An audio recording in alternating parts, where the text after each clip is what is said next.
Guess I'm ready right now. You guys can, there's some seats over here too.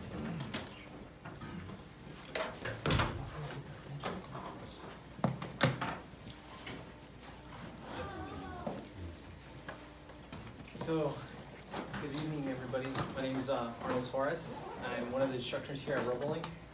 I teach kids how to build robots. They usually come in here not knowing anything about robotics. I teach them how to build very basic robots you see right over there.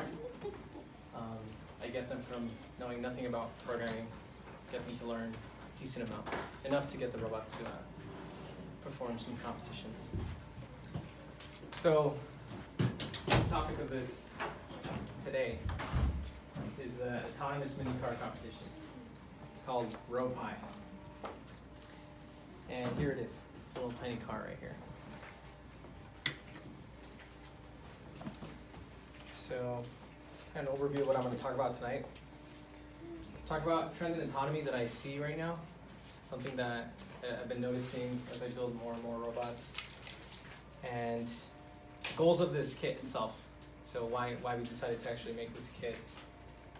And its focus, why we focused on computer vision on this robot kit. Then I'm going to go over how to build it, what you need to actually build it, all the materials, and then how to program it. Kind of just tell you an overview of like what you're going to actually deal with, and then the competition itself, and some of the rules. So one of the things I've noticed is that a lot of things you've seen in autonomy, like self-driving cars, autonomous drones, they all rely on vision. And so vision, I would say, is probably one of the key sensors, and probably like, it's probably the most important thing in autonomy. So I like what Elon Musk said about this recently.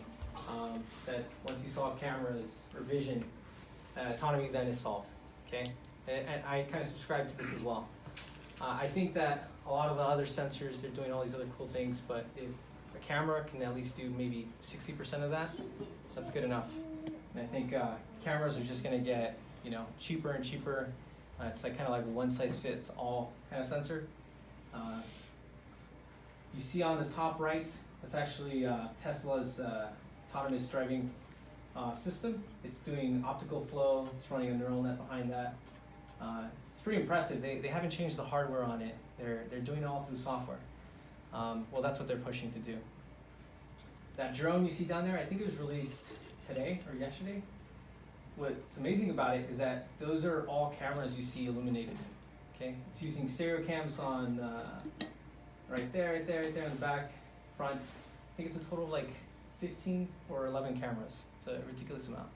And I think I was reading the guy who spearheaded the whole project. He said, I made a big bet on computer vision being the future. And I mean, if you ever see that robot, it's pretty insane. It just flies by itself. You don't need anything. And it can follow you, it can fly backwards.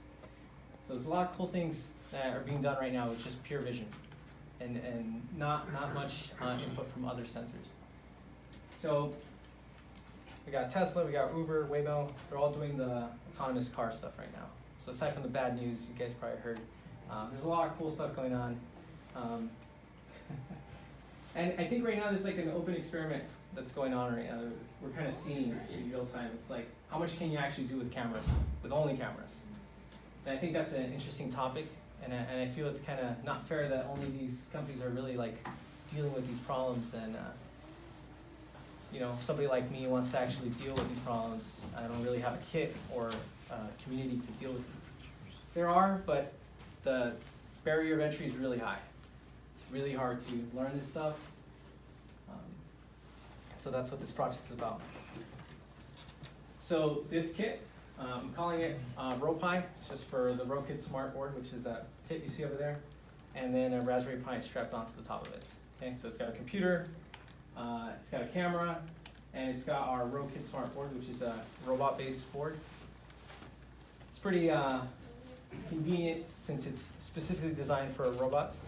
It's got a motor controller. You can control some motors with it. It's really compact. That's how big it is.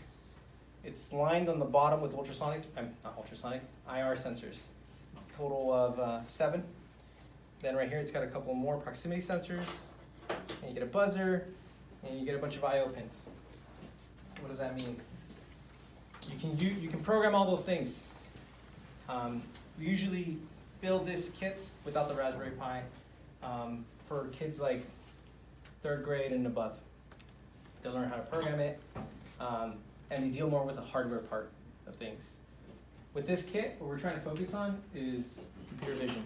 Okay, we want to abstract all the other stuff, all the hardware stuff, all the, dealing with a motor controller and making sure that, you guys know what an H-bridge is, dealing with that stuff.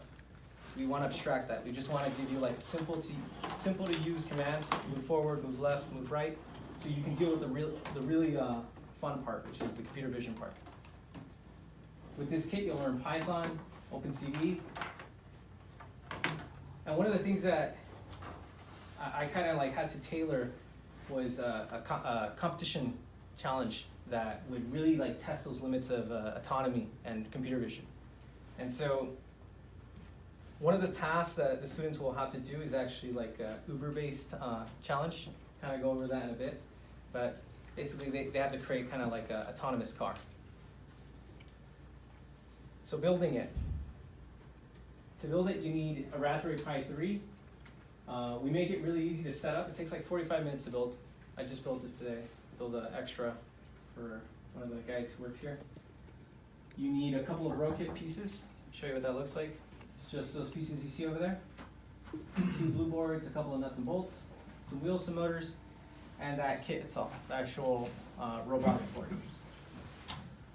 Now you also see I have a camera there, which is the important sensor we're using here. And then a Raspberry Pi, which is going to be the computer. It's going to control everything. It costs roughly around $150 to build this kit. It's not that expensive, but I think what's probably great about this kit is that it only takes 45 minutes to build and set up, and you can already start programming in Python and run it. So those are the materials. Here's some of the builds, some of the prototypes.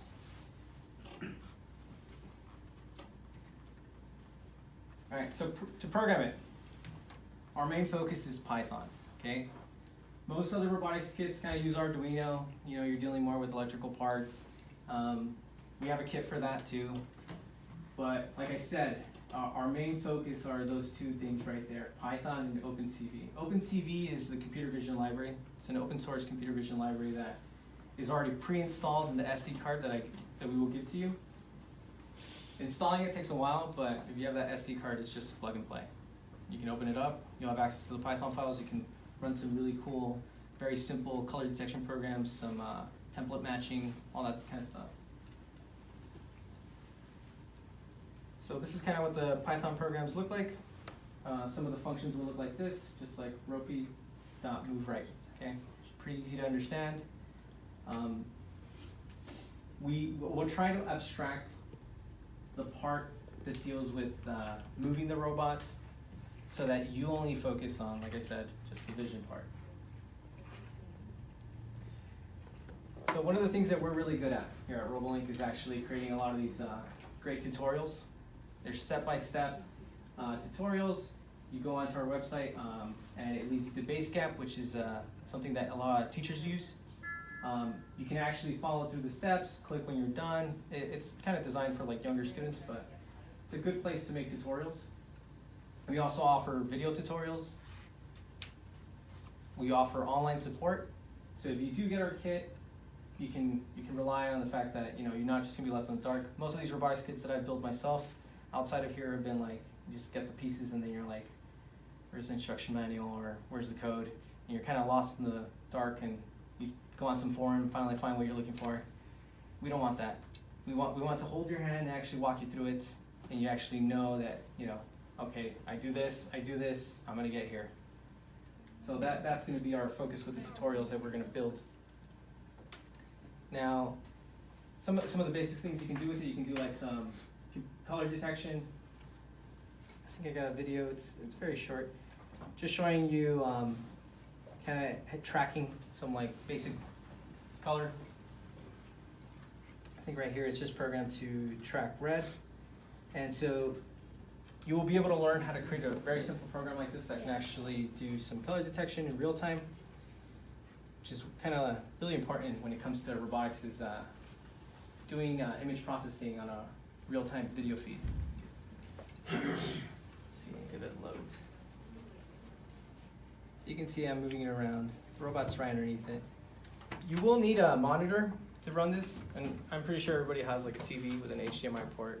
So you can just hook it up to your TV, get a keyboard and mouse, and plug it in. This thing's a computer, so you just need a computer, mouse, monitor, you can display it. You can pass by it, okay. And so that's running around 30 milliseconds per frame. It's decent enough to get some autonomy. I can get it faster. I've gotten it down to 4 milliseconds per frame, but I got to crunch down that frame a lot. Let me see if I can just skip. Okay, so the competition. So I have a Uber/taxi challenge, okay? So I have right now 6 students, and I proposed to them this challenge. I told them, okay, you're gonna have a small little city. You're gonna have little parking spots. On top of each building, there's gonna be an LED to indicate that there's somebody in there. You're gonna have to drive your little robot car autonomously. You can't touch it. You can't get a remote controller. Just gonna set it into the field. I'll show you what that looks like. It's gonna be 4 boxes. This is a prototype of the field. The real field's gonna have far more colors so that it's easy for the actual robot to detect the lanes, see where it's going, detect distance. Camera's gonna be angling down, so there won't be that much color up above. And so I designed it this way so it's easy for anybody to build this field and actually do this, so it's scalable. You can actually take it to places. It's not hard to, you don't have to bring this giant tarp and take it out. You just take out some cardboard boxes, get some painter's tape, put it on the floor. Now, the challenge is actually gonna be, you get your robot, it's gotta park in designated spots. So there's gonna be a little spot like that. This might be a little bit tinier than what it's actually gonna look like.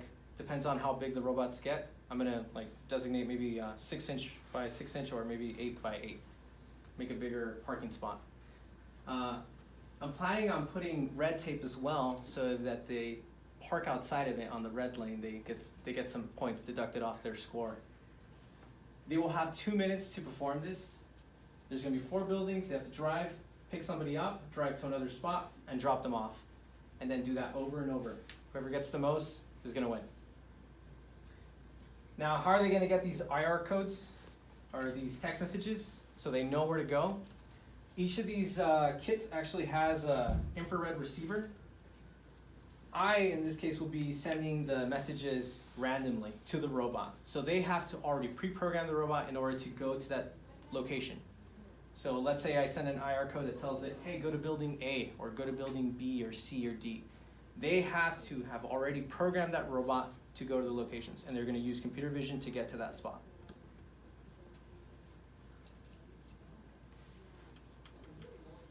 So that's the field, and this is what it should look like. Oh, it's gonna take a while to load. If everything goes fine, and they are able to locate that parking spot, you just drive right up to it and just park.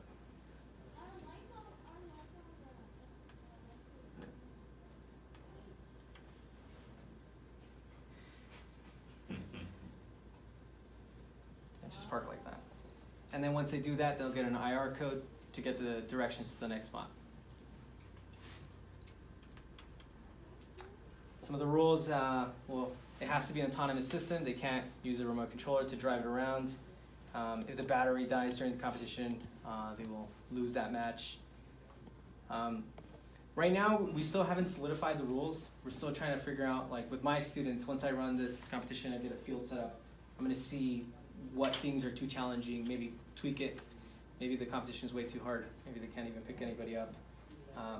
If that's the case, we might have to add different things. So right now, it's not set in stone, and we'll let you guys know if you guys want to participate in this, if we're going to be changing any of that stuff. So participation. So Hansel can actually let you guys know. Yeah, so some of the things that Arnold forgot to mention is, so I see at least like 4 here, maybe more, who participated with the donkey car. And then essentially we chose donkey car as our community platform, but then when I was going through it, I was actually having a little bit hard time with the documentation. And then I was having a little hard time to get that going just on my own. And then I was constantly needing help from some of the expert members who are in the community, and it was a little bit hard for me to keep coming back to them and asking for help while they are working on their own too. So that's the background of how we got started, and then once we started working on this, we thought obviously it would be good to our community to bring our community together, and then for someone who's a little bit more beginner level, essentially have this, and then our donkey car group still going strong. Last weekend we had 9 participation members doing the race, and then that was our second one. So we'll be hosting that together whenever we are having this competition. The avenue of how you can participate, so we'll be having some of the, we are gonna open up this slot so that we can make sure to get you started. And then we're gonna have one of those get-together workshops together.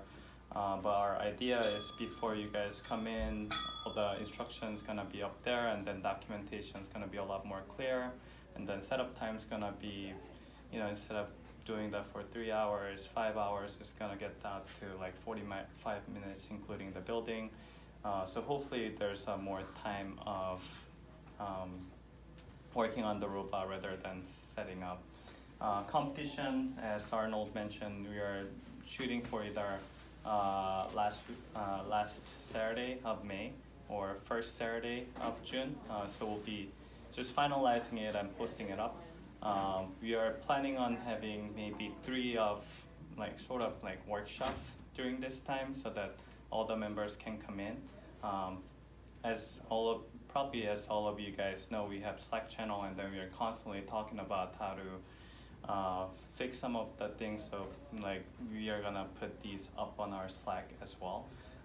And then once we have more members ready, then at the end of May or early June, we're gonna have the competitions together with Donkey Car, and hopefully by that time we're gonna have more 25 people participating, 40 people participating, and then we can grow this community together for the autonomous car. With that, any questions? Will you have access to the field for training? Yeah, we're gonna have it here. I mean, Okay. I'm pretty much gonna put the dimensions, so it's gonna be the same. What really matters isn't really the buildings, it's just gonna be the layout. And Okay. for some of you who actually know about our self-driving car project, Ton's one of the our leading members for the competition, and then essentially he does this every day, but then he was having hard time training the car because it's actually needing bigger space. But the space that Arnold was showing is probably just about the size of this table or so, and then we are just trying to make it pretty small so that you can just do it at home. But you guys know where we are, so we are gonna have our station set up here, so you guys are more than welcome to come out to just test it out. But essentially we wanna make it small enough so that anyone can train at their home, and then practice at home, and then essentially we'll be just making replicates of that in different places. So you're using machine learning, is that true? Or is it, I know you're using vision, obviously. Yeah, I'm planning on teaching most of the kids the basics of computer vision. So just detecting colors, template matching, that kind of stuff. Yeah, in terms of the learning part, so we are still talking. We've been talking with Tan and Jack about this, and then if you want it, because you are using Raspberry Pi, we can port those neural net stuff to our Pi if needed. But then in the beginning stage, we want to just stay on the computer vision portion and then make it a little bit easier. But later on, that's definitely a possibility, and then essentially put not the hardware part, but we can port over the software part of Donkey Car here, so that you can do the things what Donkey Car can do. So you're saying there will be features on the ground Yes. that it would detect, and unique markers on the ground that it would use? So that's something I was talking to Ton about, that we will probably have to find a way to make the layout like neural net friendly, because I know there has to be distinct features on the floor. Oh, right, and if those features are changing, or Yeah. if you, yeah. So, are you thinking discrete markers, or are you? Probably. Okay, so that way you can take a picture of the marker, programming it Yes. in as, like, this is position 1. Mm-hmm. Yeah, and we're open to input in terms of the competition rules. Like, if you guys think of anything that can help out with some of the like neural net like classification, definitely let us know. We'll probably put that in there. Well, I'm confused again. You're planning on using neural nets, or are you planning on Eventually, using- we are. Yes. Eventually? Yes. Okay, so. But for a lot of the younger students, like, I'm gonna focus on the other stuff, because a lot of them probably aren't at that level. Sure. And so they don't even know what an image array is, so I gotta get them up there first before they can even get into the training and all that stuff. For I think easier way to think about it is for the May or June competition, we're probably not gonna use the neural net part, but later on, yeah, we might be using it. Okay. I think the Uber challenge aspect of it, right? Mhm. Start from location A, go to location B, drop off at location C. Mhm.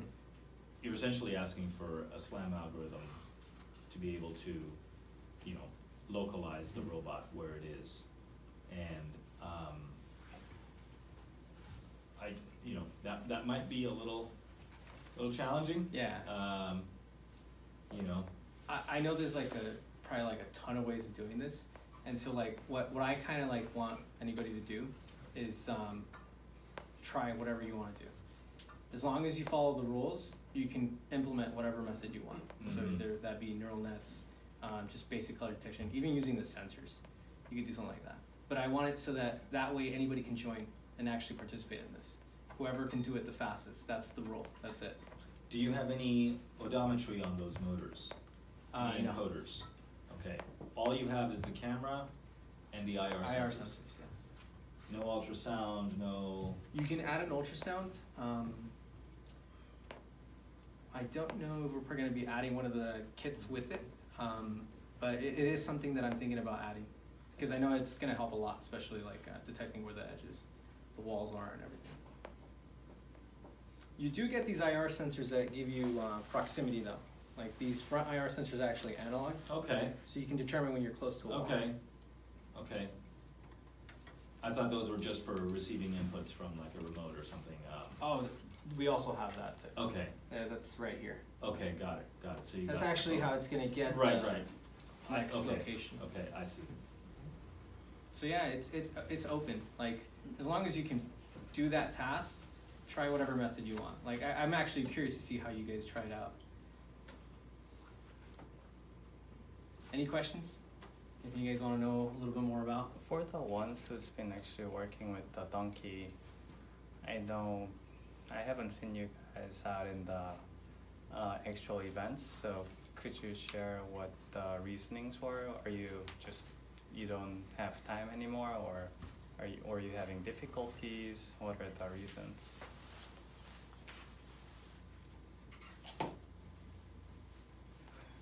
That's fine. I'll ask you individually later.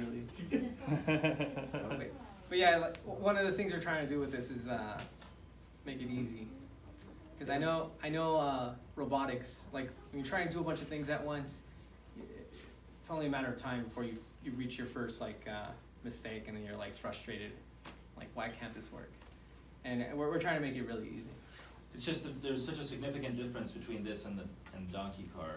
Yeah. Because the donkey car goes around the track and it doesn't need to localize. Yeah, and Right. that's why we're trying to focus more on a mission based, because it's not just one task. Like I mean, it is an elaborate task, like having to avoid things and like drive around in a circle. Right, but it needs to know where it is in the world, and the donkey cart doesn't necessarily need to know, as long as it follows the Yeah. track, right? There's so we've been actually talking to Tom about this, how to do that.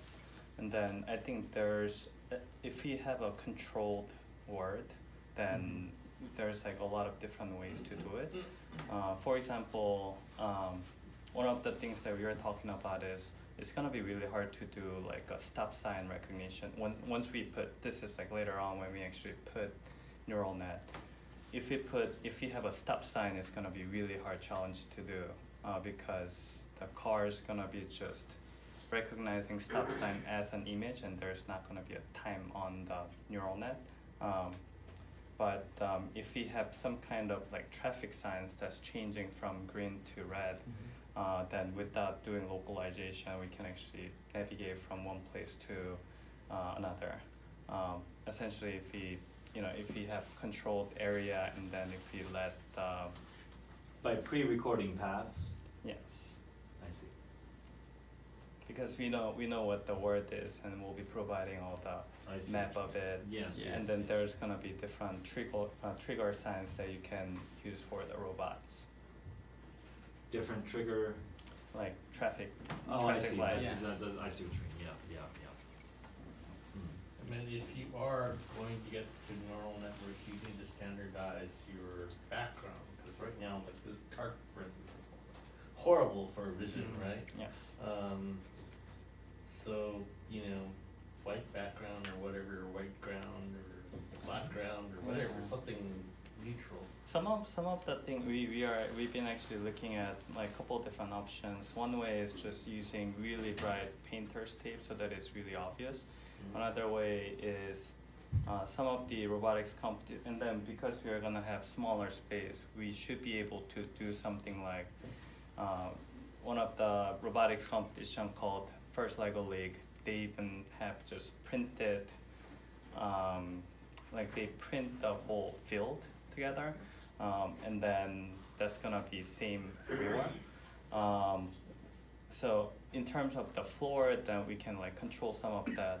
But what Todd mentioned is camera is actually not only gonna be detecting the floor, but it'll be detecting things on the ceilings as well. That part we don't know yet, and then we'll just need to test to see how it can make things work. But we are open to a lot of different ideas, and then just trying to do something together with the community.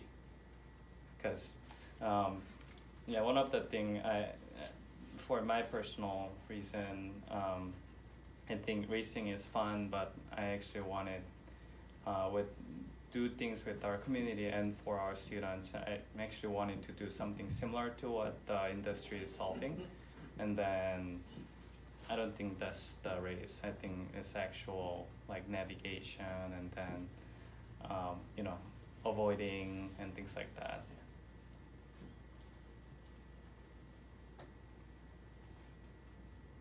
More questions? So I think we can probably just open it up and break for today, and then let us know if you have any questions, and then we'll be posting a couple of different actual workshop event for this, so that you can get like hands-on this and then test it. And then for those of you who actually played with Donkey, I wanna talk to you guys right after and then get your feedback in person, so that we can see if there's something that we can fix together as a community together. So you're gonna be providing kits, or you're gonna be selling kits? How does that work? For the workshop, when we are doing the meetup, then you guys can like rent it out here during that time. But if you're gonna take it home, then I think we'll be selling it. Yeah, we haven't come up with all the estimations. So the estimation that Arnold was showing was just rough price that we were thinking of, but we'll share it with the group as well. Cool. Thank you very much.